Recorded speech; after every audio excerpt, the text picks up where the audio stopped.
Mga kababayan nating seniors, kung kayo ay 60 o 65 pataas at nagtataka kung bakit may mga balitang lumalabas tungkol sa ikalawang tranche ng SSS pension at GSIS one-time cash out ngayong 2025, makinig kayo dahil ito ay napakahalaga para sa inyong kinabukasan at sa pera na matagal ninyo nang pinagpaguran.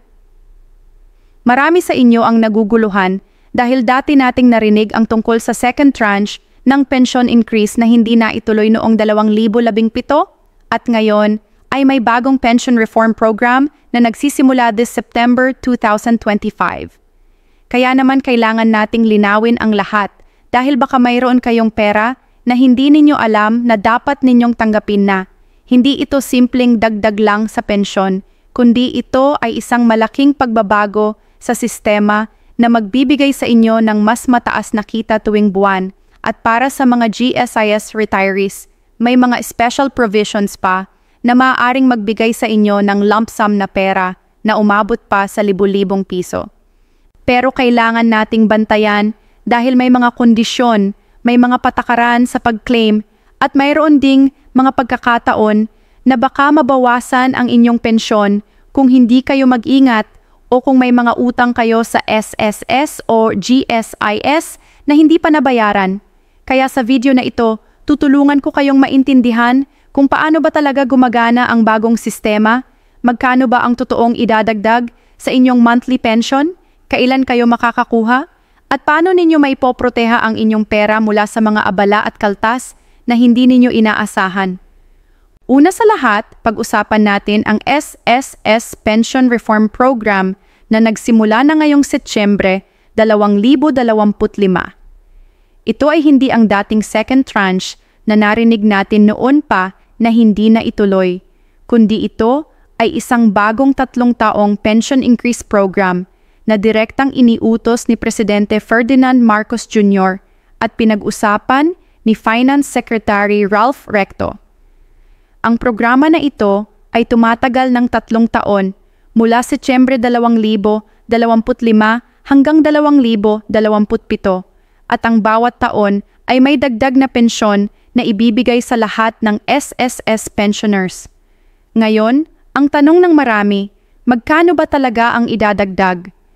Para sa mga retirement at disability pensioners, makakatanggap kayo ng 10% increase sa inyong kasalukuyang monthly pension tuwing Setyembre, simula ngayong 2025, tapos ulit sa 2026, at muli sa 2027. Para naman sa mga survivor o death pensioners na tumatanggap dahil namatay ang breadwinner ng pamilya, ang increase ay 5% tuwing taon sa loob ng 3 taon. Ibig sabihin, kung kayo ay retirement pensioner at ang current monthly pension ninyo ay 8,000 piso, pagdating ng Setyembre 2025, tataas ito ng 10%, kaya magiging 8,800 piso na. Tapos next year, September 2026, tataas ulit ng 10% base sa bagong amount na 8,800 piso, kaya magiging 9,680 piso. At sa 2027, tataas ulit ng 10% base sa bagong amount na 8,800 piso, kaya magiging 9,680 piso. At sa 2027, tataas ulit ng 10% base sa bagong amount na 8,800 piso, kaya magiging 9,680 piso. At sa 2027, tataas ulit ng 10% base sa bagong amount na 8,800 piso, kaya magiging 9,680 piso. At sa 2027, tataas ulit ng 10% base sa bagong amount na 8,800 piso, kaya magiging 9,680 piso. At sa 2027, tataas ulit ng 10% base sa bagong amount na 8,800 piso, kaya magiging 9,680 piso. At sa 2027, tataas ulit ng 10% base sa bagong amount na 8,800 piso, kaya magiging 9,680 piso.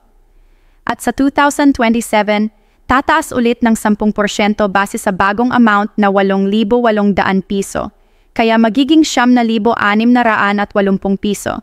At sa 2027, tataas ulit ng 10% base sa bagong amount na 8,800 piso, kaya magiging 9,680 piso.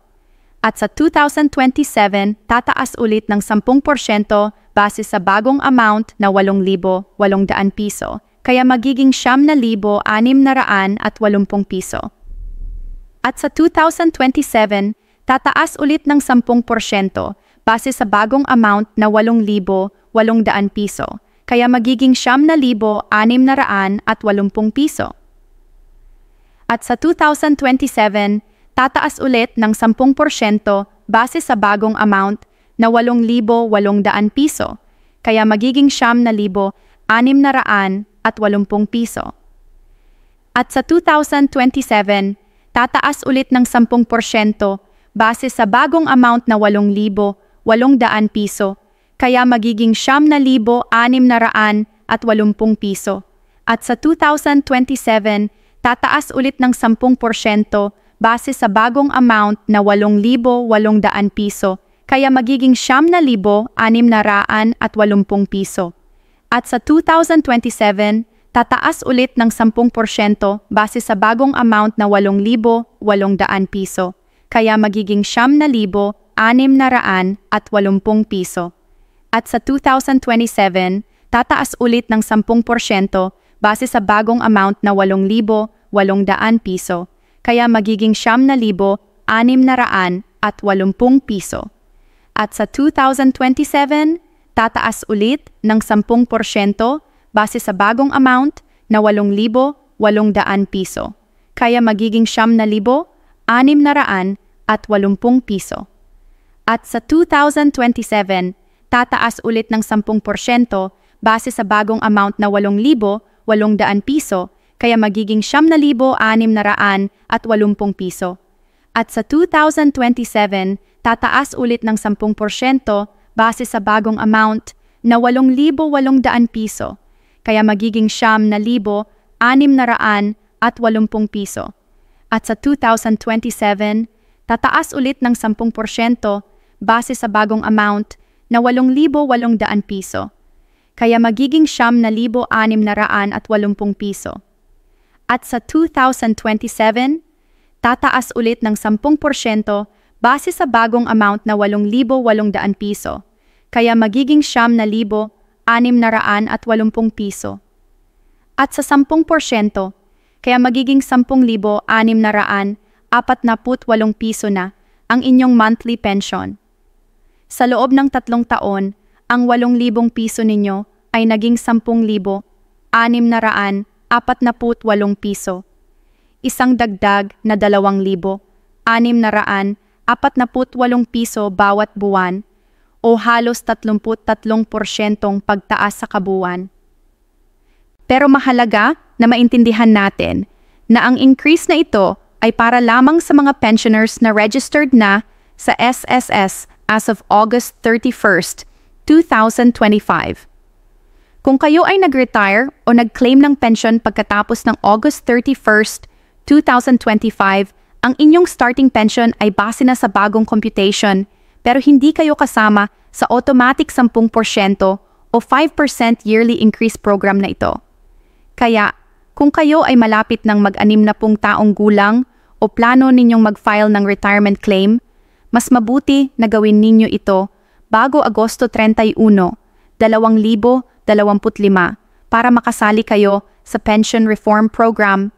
At importante rin na tandaan na ang increase na ito ay hindi nangangailangan ng dagdag na contribution mula sa mga active members, hindi tulad ng P1000 across-the-board increase noong 2017 na nag-cause ng financial strain sa SSS fund at nag-require ng mas mataas na contribution rate.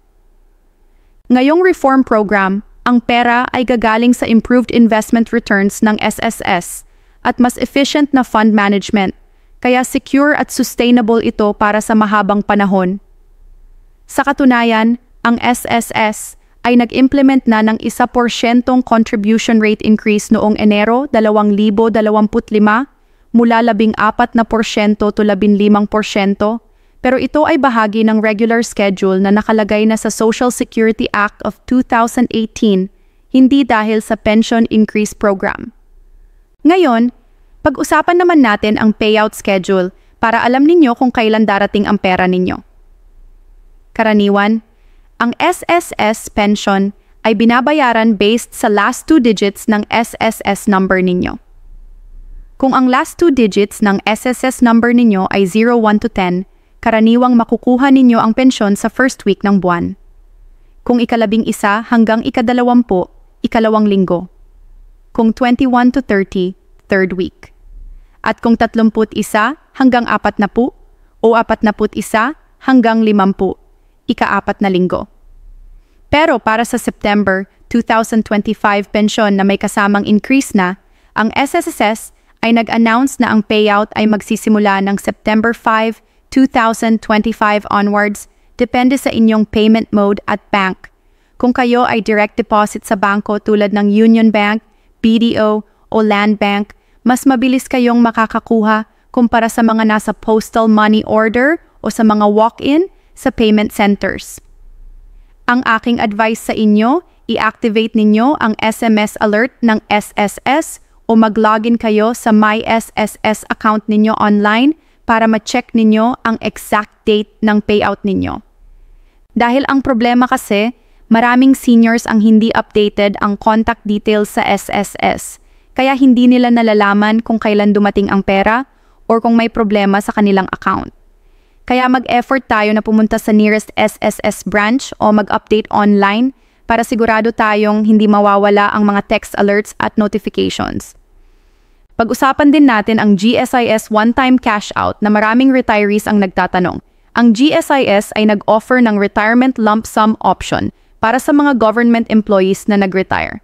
Meron silang tinatawag na cash out kung saan maaari kayong pumili na tumanggap ng isang malaking halaga agad instead na monthly pension o kaya ay combination ng lump sum plus reduced monthly pension. Pero importante na maintindihan natin na hindi ito automatic na available sa lahat. Ang lump sum cash out option ay available lang kung kayo ay may less than 15 years of service sa gobyerno o kung kayo ay nag-file ng optional retirement at eligible kayo under RA 8291 o other GSIS laws.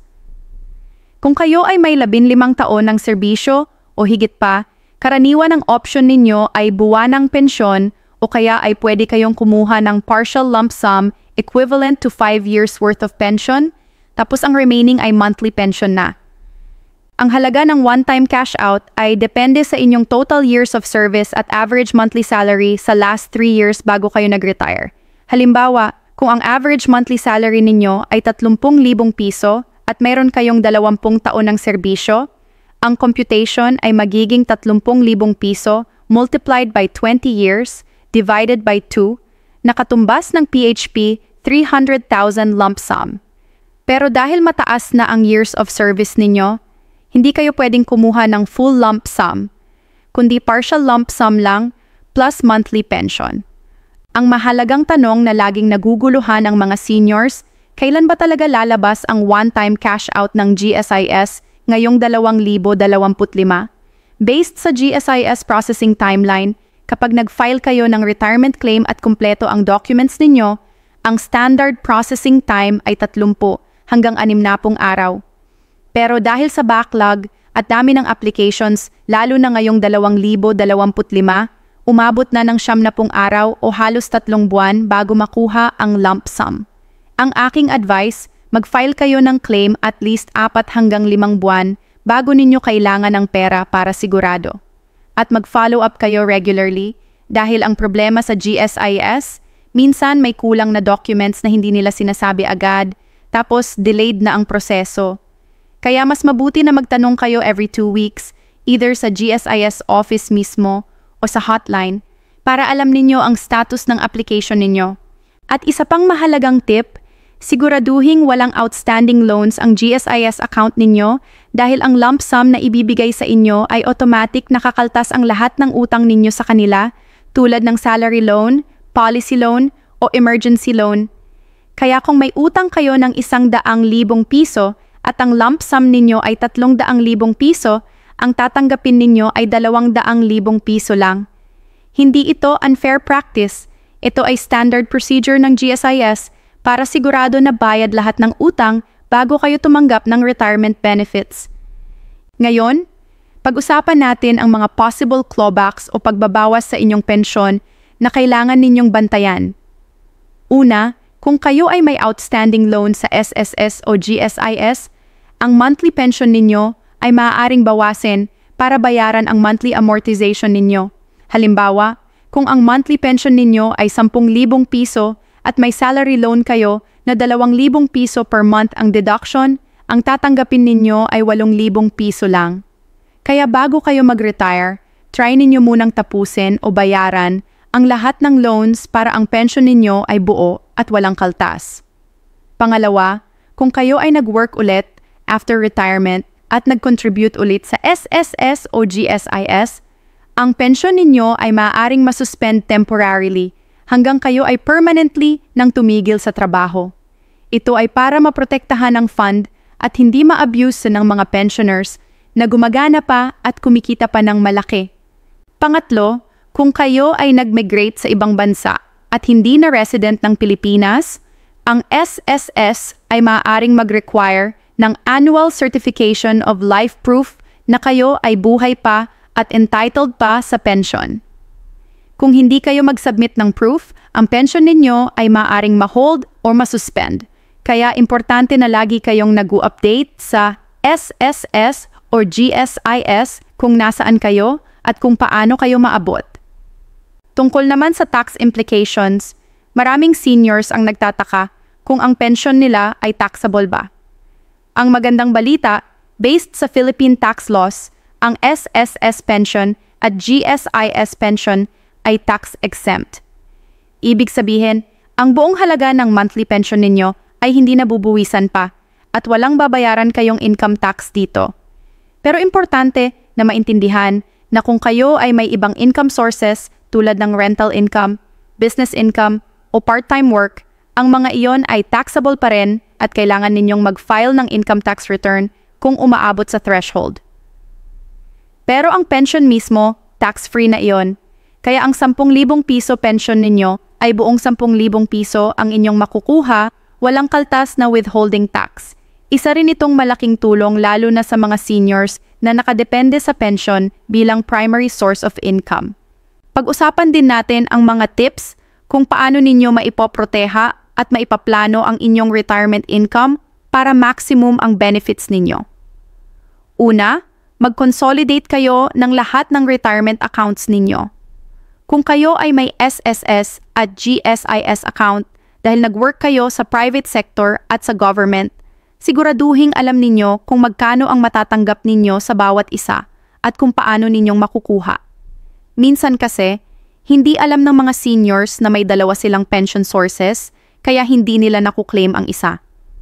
Pangalawa, mag-designate kayo ng beneficiaries sa inyong SSS at GSIS account para kung sakaling mangyari ang hindi inaasahan, ang inyong mga anak or asawa ay madali nilang maklaim ang death benefits at survivor pension. Pangatlo, mag-maintain kayo ng emergency fund kahit na may monthly pension na kayo. Ang pension ay regular income, pero kung may bigla ang gastos tulad ng hospitalization o repair ng bahay, kailangan ninyo ng extra cash na hindi ninyo kinakaltasan sa pension ninyo. Ang aking recommendation, magtabi kayo ng at least 3 hanggang 6 na buwan na halaga ng mga gastusin sa isang separate savings account na madali ninyong ma-access anytime. Pang-apat, mag-explore ng ibang government benefits na available para sa seniors. Bukod sa SSS at GSIS pension, meron ding DSWD social pension para sa indigent seniors, PhilHealth benefits, senior citizen discount sa mga grocery at pharmacy, at iba pang programs ng LGU ninyo. Maraming seniors ang hindi aware sa mga benefits na ito kaya hindi nila na-enjoy. Ang pinaka-common na problema ng mga seniors pagdating sa payout ay ang delayed o missing pension. Kung kayo ay hindi nakatanggap ng pension ninyo sa expected date, ang unang gagawin ninyo ay i-check ang MySSS o GSIS online account ninyo kung may notice ba o announcement. Minsan kasi, may technical issues sa bangko or sa payment system kaya delayed ng 1 hanggang 2 araw. Pero kung lampas na ng 1 linggo at wala pa rin, pumunta kayo agad sa pinakamalapit na SSS o GSIS office at mag-file ng inquiry. Dalhin ninyo ang valid ID, SSS o GSIS ID at latest payslip o proof of pension. Minsan, ang problema ay outdated bank account details, kaya ang pera ay napupunta sa old account na closed na o kaya ay wrong account number sa records. Kaya importante na lagi ninyong inu-update ang contact details at bank account details ninyo sa SSS o GSIS. At isa pang tip, mag-enroll kayo sa SMS alert service ng SSS at GSIS para lagi kayong may notification kung kailan credited ang pension ninyo. Libre lang ito at malaking tulong para alam ninyo agad kung may problema. Sa mga papunta sa SSS o GSIS office para mag-follow up or mag-claim, narito ang mga tips para mas smooth ang proseso. Una, pumunta kayo ng maaga, mga 7:30 ng umaga pa lang, para hindi kayo mahaba ang pila. Ang peak hours ay 9 ng umaga hanggang 11 ng umaga. Dito pinakamahaba ang pila at pinakamainit. Pangalawa, dalhin ninyo lahat ng required documents sa una pa lang. Huwag kayong pupunta nang kulang ang papel dahil balik-balik lang kayo at sayang ang panahon at pamasahe. Ang basic requirements ay valid ID, SSS or GSIS ID, birth certificate, at proof of address. Kung may special cases tulad ng disability claim o death benefit, may additional documents pa na kailangan tulad ng medical certificate o death certificate. Pangatlo, mag-photocopy kayo ng lahat ng documents at dalhin ninyo ang original at kopya. Minsan kasi, ang staff ay humihingi ng kopya para sa kanilang records at kung wala kayong dala, papagawa kayo sa labas na mas mahal pa. Pang-apat, maging patient at respectful sa mga staff. Alam kong minsan ang serbisyo ay mabagal at nakakairita, pero kung kayo ay magreklamo o magsigaw, mas lalo lang kayong de-delay. Mas mabuti na maging calm at professional para mabilis kayong ma-assist. At pang-5, kung kayo ay senior na at nahihirapan ng maglakad o tumayo ng matagal, sabihin ninyo agad sa guard o sa staff na senior citizen kayo at kailangan ninyo ng priority lane. Maraming SSS at GSIS offices ay may priority para sa PWD at senior citizens, kaya huwag kayong mahiya na magtanong. Tungkol sa payout strategies para ma-maximize ninyo ang retirement income ninyo, narito ang mga considerations. Una, kung kayo ay nasa GSIS at may option na kumuha ng lump sum o monthly pension, isipin ninyo kung ano ang mas advantageous para sa inyo. Kung kayo ay may immediate big expense tulad ng bayad sa bahay o negosyo, ang lump sum ay maganda. Pero kung kayo ay walang malaking gastos at gusto ninyo ng steady monthly income for the rest of your life, ang monthly pension ay mas safe. Pangalawa, kung kayo ay may option na mag-invest ng part ng pension ninyo, gawin ninyo sa low-risk investments tulad ng time deposit or government bonds, huwag sa risky stocks o cryptocurrency dahil baka maubos lang ang pera ninyo. Pangatlo, kung kayo ay may asawa o dependents, siguraduhing nakadesignate sila bilang beneficiaries para kung sakaling mamatay kayo, sila ay makakatanggap ng survivor pension or death benefits. Ang survivor pension ay karaniwan ay 50% to 100% ng original pension ninyo depende sa number ng qualified survivors. At pang-apat, magplan kayo ng estate planning at insurance para protektado ang pamilya ninyo. Kahit na may pension na kayo, kung may life insurance kayo or health insurance, ito ay additional protection para sa medical expenses at burial expenses na hindi covered ng SSS o GSIS pension.